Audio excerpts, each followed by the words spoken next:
Y Alex Paredes han solicitado pasajes y viáticos para viajar a Ruanda en octubre. Se lo vamos a preguntar al congresista Hernando Guerra García, que está a esta hora de la mañana conectado con nosotros y a quien le damos la bienvenida. Bienvenido, congresista, buen día.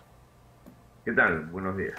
Bueno, una de sus compañeras, Rosángela Barbarán, ha solicitado pasajes y viáticos para ir a Ruanda, a un evento geopolítico, encuentro de grupo geopolítico de América Latina y el Caribe ante la Unión Interparlamentaria. ¿Cómo suma eso a la agenda que debería estar trabajando el Congreso de la República? Bueno, es parte del trabajo de los congresistas. Yo creo que siempre los congresistas han viajado, luego terminan haciendo informes, no son viajes frívolos, y creo que estamos desnaturalizando cuando pensamos que los congresistas del país, como los congresistas de cualquier parte del mundo, pueden ir a encuentros interparlamentarios. Sí, pero ¿de qué sirve que un congresista vaya a un informe y nada de lo que compartió o intercambió por allá se traduce en un proyecto de ley? Bueno, estamos adelantando opinión. Este es un encuentro interparlamentario, así como hay encuentros de presidentes al cual el presidente de la República asiste, o algunos creen que tiene derecho a asistir. Igual hay congresos que agrupan a uniones parlamentarias, y eso es parte del trabajo parlamentario, repito, de acá y de todo el mundo. Ahora, ¿y cuál es la diferencia entre la autorización que se le da al presidente en esta oportunidad con la que se le rechazó cuando se supone que tenía que viajar a la toma de mando en Colombia? ¿Por qué ahora sí y antes no? Bueno, nosotros finalmente hemos votado porque no viaje, pero a ver, yo creo que eran circunstancias diferentes. Yo en general pienso que un presidente de la República debe tener la autorización del Congreso. Ese es mi pensamiento y siempre he tratado de ir en esa dirección. Sin embargo, hay coyunturas políticas complicadas. Durante el viaje, en el permiso del viaje a Colombia, había una situación muy complicada con las investigaciones que él se le hacían, él tenía que declarar, y entonces a veces un presidente tiene que tener también el tino de no pedir salir cuando tiene asuntos internos que resolver. En esta ocasión, por ejemplo, yo pensé de manera inicial que debía ir porque era un foro internacional, se iba a encontrar con sus pares, es una asamblea de las Naciones Unidas. Sin embargo, al momento de solicitar esto, la bancada oficial, lo que digo es que esto es un derecho del presidente, y no es un derecho. En nuestra Constitución se dice bien claramente que el Congreso le da o no le da permiso. ¿Por qué? Porque hay una tradición histórica en nuestro país. Cuando el presidente Prado salió del Perú en la guerra con Chile, él nunca más regresó. Y entonces este es un tema en el que siempre se le da la potestad al Congreso de la República. ¿Podría cambiarse? Sí, podría cambiarse. De repente son otras épocas y el presidente quizás no tendría por qué pedir permiso como es en otras legislaciones. Hablemos de la crisis. Para usted sí hay crisis, ¿no? Partamos de eso. Bueno, lamentablemente creo que vivimos en estado de casi permanente crisis en los últimos años, creo que a partir de la pandemia, por lo menos.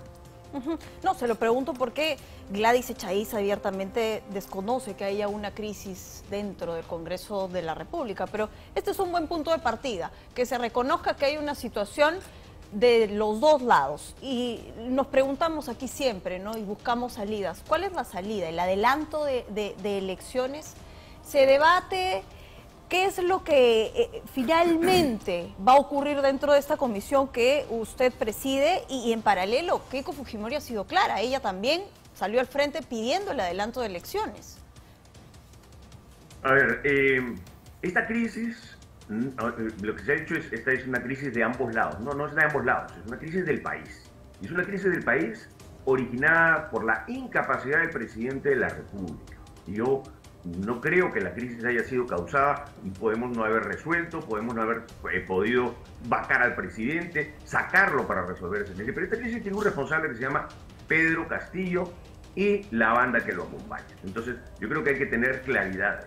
Dos, cuando nos preguntamos qué cosa hay que hacer, hay varias formas de salir. Una de ellas es la propuesta por la presidenta de nuestro partido, que ha dicho, ojo, en este orden, lo vacamos y hay que invocar a los que no lo han vacado. A ver, acá hay quienes han protegido permanentemente a Pedro Castillo, quienes lo blindan, entre los cuales hay congresistas que ahora dicen, hagamos adelanto elecciones. Una de las salidas es adelanto elecciones. Vamos a debatirla, yo no puedo y no debo adelantar opinión aún, porque la voy a dar. Sí. En el video que se hizo a través del Twitter de la señora Fujimori, ella habla del adelanto de elecciones. ¿En qué momento les ha propuesto a ustedes una vacancia? ¿A la interna, en alguna reunión? No, el video es bien claro. El video dice, tenemos que ir por la renuncia, vacancia o adelanto de elecciones. Eso es lo que dice la presidenta del Congreso. Ella, además, no es una persona que va a imponer determinados criterios. Yo tengo una posición formada respecto a eso, pero como repito, no voy a adelantarla. Quiero terminar de escuchar, porque además hay otras propuestas para la salida de esta crisis, de otros congresistas a los que tenemos que escuchar. Hay quienes dicen, como Sigrid Bazán, que hay que subir la valla para la vacancia para blindarlo más al presidente. Ojo, que no está mal que un presidente tenga una protección de la Constitución. Hay quienes dicen hay que bajar la valla, como el congresista Diego Bazán, al que vamos a tener en las siguientes elecciones. Es decir, la agenda no va por un solo camino. Y yo lo que no puedo hacer es poner un solo camino, como comprenderá, porque hay diferentes posiciones de congresistas. Congresista, hablemos de lo que va a pasar el día de hoy. Se va a reunir el presidente Pedro Castillo con el presidente del Congreso, el señor William Zapata. ¿Qué espera usted de este encuentro? Bueno, en primer lugar me parece bueno y saludable que el presidente del Congreso indique que puede conversar, porque siempre se debe de hablar en política. En segundo lugar, creo que es bueno también que el presidente de la República haya aceptado ir al primer poder del Estado, que es el Congreso y no es el Ejecutivo.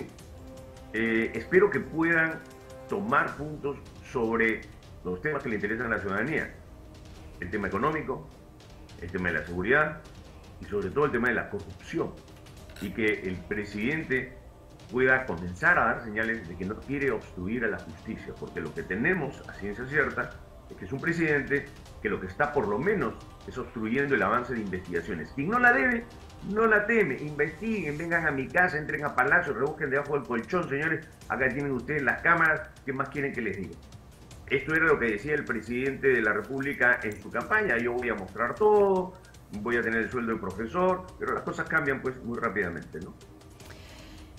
Regresemos al Congreso de la República, porque ayer se censura el ministro Heiner Alvarado, pero la sensación es que se demoran mucho en tomar acción frente a lo que es una constante en el gobierno de Pedro Castillo, en mantener gente cuestionada dentro de ministerios importantes. ¿No hace un mea culpa, señor García, por lo que ha significado la larga agonía del señor Alvarado en otra cartera? A ver, el Congreso ni aquí ni en ninguna parte del mundo es rápido y no tiene por qué ser rápido. Los congresos, más bien, si tuviésemos bicameralidad, reflexionan, piensan, porque la labor del Congreso es fiscalizar y legislar, no es un poder ejecutivo. Entonces, cuando se dice el Congreso... Pero a ver, si para lo de Lady Camones, no demoraron... Hablando de rapidez, ¿no? Porque usted quiere compararme con otros escenarios. Compárese aquí con lo que ocurrió con Lady Camones. No se demoraron nada para finalmente censurarla y que deje la mesa directiva. Y nos hemos demorado más de un mes en censurar a un ministro que tiene una investigación, a un ministro que cada vez las investigaciones avanzan y uno dice, ¿qué hace un ministro que no solo no tiene las credenciales, sino que además podría ser también del círculo de corrupción del presidente? Un congreso son 130 personas que no van a estar de acuerdo, que per se no tienen que estar de acuerdo, en el cual hay ánimos en algunos momentos y en otros. Yo le preguntaría exactamente lo mismo que usted dice. ¿Qué rápidos han sido para vacar a Lady Camones por una conversación, un audio que algunos cuestionan, que otros no, otros dicen que es parte de la política, otros dicen que no es delito? Sin embargo, los mismos que censuraron a Lady Camones son los mismos que bajo los mismos argumentos protegen a Castillo. Cuando se trata de vacar a Castillo dicen, ahí no hay pruebas, ahí no hay nada, y se rasgan las vestiduras. Es que no hay un solo congreso, por lo menos hay dos congresos. Un congreso que ha querido poner las cosas claras desde un principio, que ha querido vacar al presidente desde un principio porque estas señales eran evidentes, y otro congreso que blinda, que protege y que tiene que hacer su mea culpa y que le responderá algún día a la historia ¿por qué hicieron esto con nuestro país? ¿Por qué mantuvieron a una pandilla en el gobierno? Bueno, pero parece que sí hay un solo Congreso cuando se trata de los sueldos, ¿no? Hay un informe que se ha difundido sobre cuánto ha incrementado los ingresos de varios de los parlamentarios, ¿no? Cuando se encontraban fuera del Congreso y ahora dentro del Congreso. Hay quienes señalan que este incremento de hasta 500% de sus ingresos pues hace que efectivamente nadie quiera irse, ¿no? Y que ahí sí más bien hay consenso. A ver, yo encuentro casi una permanente carga contra el Congreso y no encuentro lo mismo con el Ejecutivo. Es decir, por ejemplo, no encuentro lo mismo de comparar a cuánto ganaban los ministros, a cuánto ganan los ministros, los viceministros. ¿Cuál es el nivel salarial de un congresista con un ministro, con un viceministro, los 60 ministros? Ahí no hay un estudio. Si alguien, porque fue elegido, multiplicó su sueldo y ganaba poco, un profesor, por ejemplo, profesor de Perú Libre, con los cuales puedo tener mucha discrepancia, pero si pasan a ganar, ¿eso qué significa? ¿Cuál es el problema? ¿Que deberían de ganar menos ellos que se han ganado la lotería, que no se lo merecen? Entonces creo que hay que mirar mucho más allá. Y lo que sí le digo es, los congresos, con todos los defectos que tienen, son los últimos reductos de la democracia. Y lo que este gobierno quiere es desprestigiar más y más al Congreso para algún día, ojalá puedan, para ellos, cerrarlo. Y cuando lo cierren, no vamos a tener democracia, imperfecta, pero democracia. Ahora, yo creo que no nos ha escuchado, porque aquí varias veces, si algo hemos criticado es el populismo del presidente intentando a través de lo que comúnmente se dice la vieja confiable, me voy a bajar el sueldo, mis ministros también. Aquí se critica a ambos lados. Y lo que no tenemos, señor Nano Guerra, lamentablemente, es un mea culpa de parte de un Congreso que está sumando también a esta crisis. Un congresista investigado por presuntamente haber violado a una empleada dentro de las instalaciones del Congreso. Pésimo. Otro congresista, Helera, no sabemos dónde está, prófugo de la justicia, por otro tema. Y así podíamos seguir enumerando casos. Y ¿quién nos saca de la crisis? Usted preside una comisión sumamente importante. La pregunta es, ¿Nano Guerra García tendría algún problema de irse de su curul, de dejar su escaño? Yo creo que usted tampoco me ha escuchado mucho. Lo he dicho varias veces y lo vuelvo a repetir, no tengo ningún problema. Y le quería comentar, hay quienes pueden haber aumentado muchos salarios, hay otros que se pueden haber quedado igual y hay otros que pueden pasar a ganar menos. Yo no creo que uno tiene que estar aferrado a un curul. Yo creo que uno tiene que estar aferrado al futuro de nuestro país. Y hay que verlo más allá en el cargo que uno esté. Yo felizmente me he sentido siempre un hombre feliz de ayudar a la gente de la pequeña, mediana y microempresas. Y si tengo que regresar a seguir haciendo eso que me apasionaba, le aseguro que seguiré siendo un hombre feliz, o quizás más feliz de lo que soy ahora.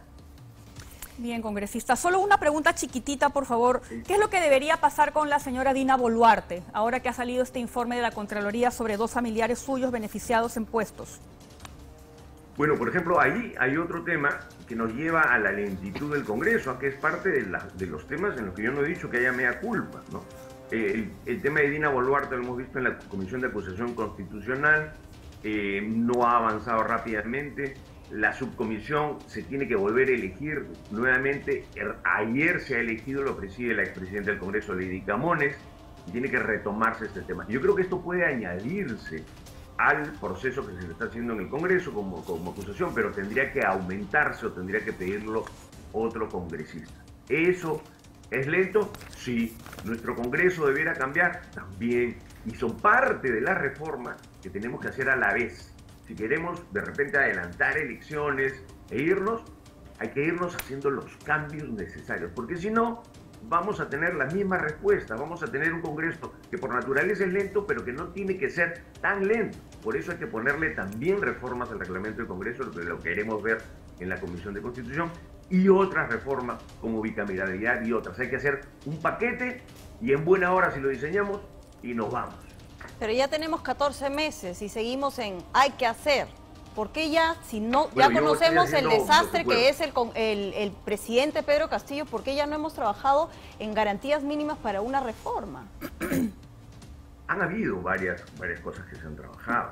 A ver, se ha trabajado el tema de la bicameralidad, que lo hemos dejado en reconsideración, pero que varios se opusieron. Se ha trabajado el tema de la correcta disolución del Congreso para evitar pues una disolución fast check rápida como se hizo la vez pasada. Se ha trabajado también en elegir a los miembros del Tribunal Constitucional para poder darle una protección a todo el bloque constitucional. Se le ha dado los directores del Banco Central de Reserva para proteger nuestra economía, porque el presidente quería poner... Entonces, sí hay un trabajo. Es un trabajo, repito, lento, con mucho desgaste y con cada personaje que aparece de vez en cuando que desgastará más al Congreso.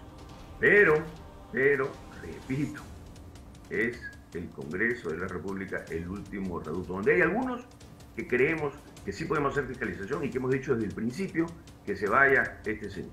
Bien, le agradecemos mucho, señor Guerra García, por haber estado el día de hoy con nosotros y pendientes, ¿no?, de cómo se va a resolver. ¿No? Hay otras situaciones que también están pendientes, como la del ministro Willy Huertas. Vamos a ver también cómo se resuelve eso.